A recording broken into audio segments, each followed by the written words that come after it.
Satan is real, and he wants to destroy your family. He wants to destroy your children. He wants to destroy your marriage. The scripture says to put on the whole armor of God. I love this verse. Ephesians 6:17, and take the helmet of salvation and the sword of the Spirit, which is the word, Rhema, of God.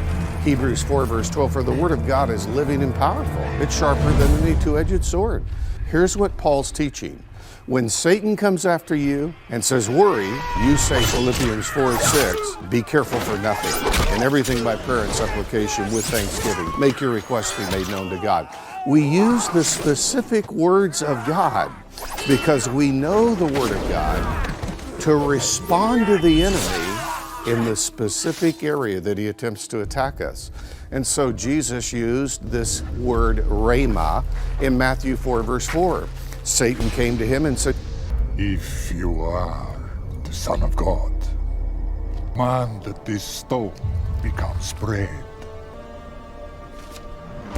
Jesus said in Matthew 4 verse 4, man shall not live by bread alone, but on every word that comes from the mouth of God.